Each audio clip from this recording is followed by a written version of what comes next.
So it turns out Bill Maher is not as much a dummy as we initially thought, as he has this chilling warning for Democrats. If you don't fix this, we will most certainly have a President J.D. Vance in 2028. Kamala Harris, who is it? These are some of the young progressives in the party on who should lead Democrats. I really like AOC. Unfortunately, I would like to see her stand and be more vocal about Palestine. But other than that, I really think that she should be the leader of the Democratic Party, as she is a Democratic socialist. Being also a young person, a young voter, a college student, seeing people like Zohran Mamdani, AOC just gaining so much more footing and so much more recognition in the policy field is very empowering. I think candidates like Zohran Mamdani and AOC are really inspiring to see. They, someone like Mamdani, a Muslim like me, and Zainab here, it's so inspiring to see. And so I think that someone like that in 2028 can carry a lot of momentum. I think people are so excited. So it goes back, Lawrence, to our point earlier about nothing's changed, no lessons learned. Right. It's resist Donald Trump, and move as far left as possible in the Democrat Party. AOC and others seem to be still getting the attention. Yeah, and that's where all of the energy is for them. Look, losing stinks. It's the worst. And when you lose, everybody's a loser.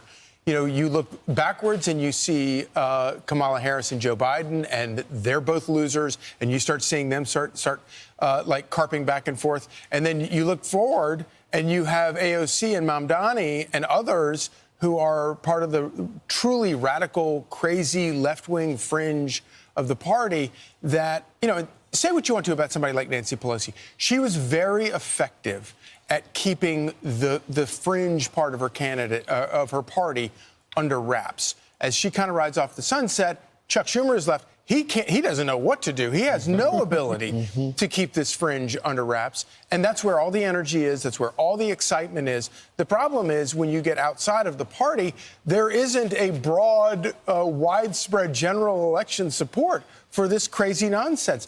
Full-blown communism here in New York City. Well, you're right, Charlie. I think what this new generation of socialist Marxists, what they do very well is they diagnose the problem very well. When they talk about affordability and they say, you should, the quality of health care, even what's happening in Gaza, they say the children should not be dying. Of course, they don't say Hamas is responsible for a lot of the deaths there.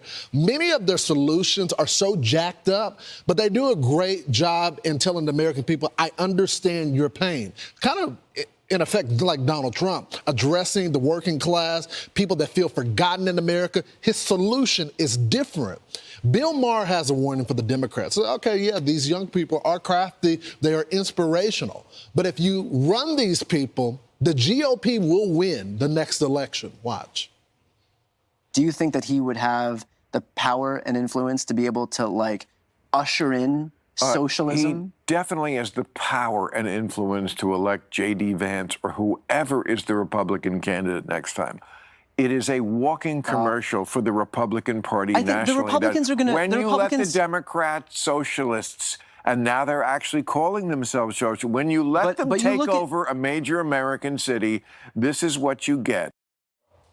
If you're engaging with a psycho who all they care about is controlling you, they're very good at diagnosing problems. Yeah. They're very good at figuring out what your weak points are.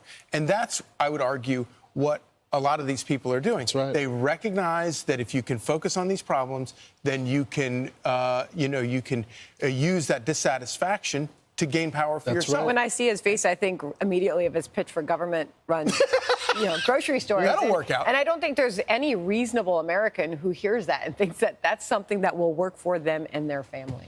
But he's winning.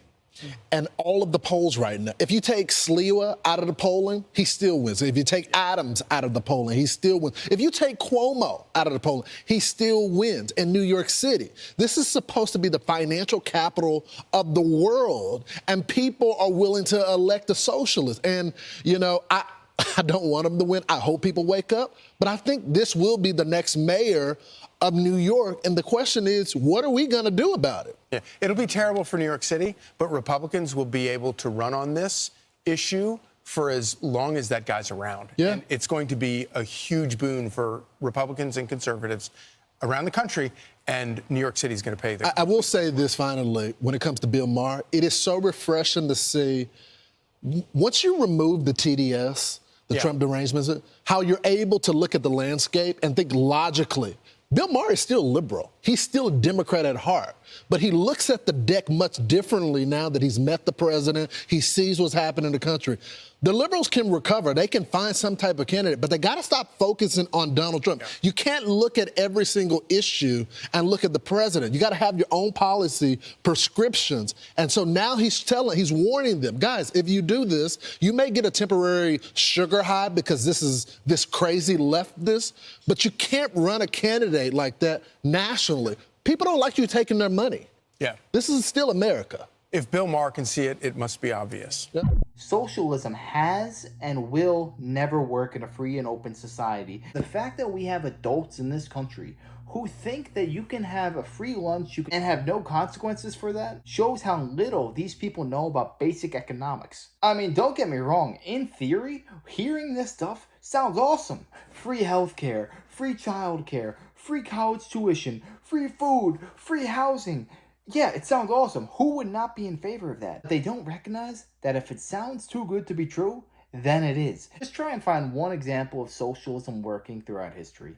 You're not going to be able to do it. This man gets in November, New York City may never be able to recover because anybody who has any money is going to leave the city. Why would they stay there and get penalized and taxed at such a high rate, whereas everybody else is getting free stuff? Maybe this is a bit radical, but I really do believe there should be a law or an amendment in the Constitution that says anybody who runs for public office as a socialist or a communist must not be allowed to run, because these go against the basic foundations of our Constitution, of what the United States of America is supposed to represent. Because if you penalize the people who work hard to put their family in a good position, and you reward those who don't do anything and just want free stuff, then that society is not going to be functioning for very long. It seems that many people today are not interested in history whatsoever, and the people who rule the world, the people who actually make stuff happen, don't want to teach history to these people, because then they'll realize, you know what, like, the government's trying to put us in a stranglehold. They're trying to take our freedoms away. The cost is your freedom and eventually your happiness. The thing is, though, I'm from New York, and I really hope that this man does not get into power, because if so,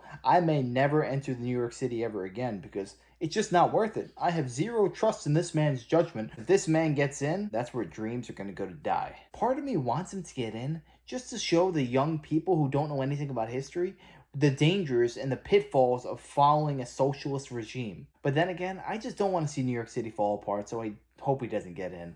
But yeah, let me know your thoughts on this down below. Do you think that he has a legitimate chance of becoming the new mayor of New York City? Or do you think it's just a passing fad and he's going to die out and somebody else will win? Let me know. I'd love to know your thoughts. And if you enjoyed, make sure to smash that like, comment, subscribe, and wish you guys nothing but the best. Till next time.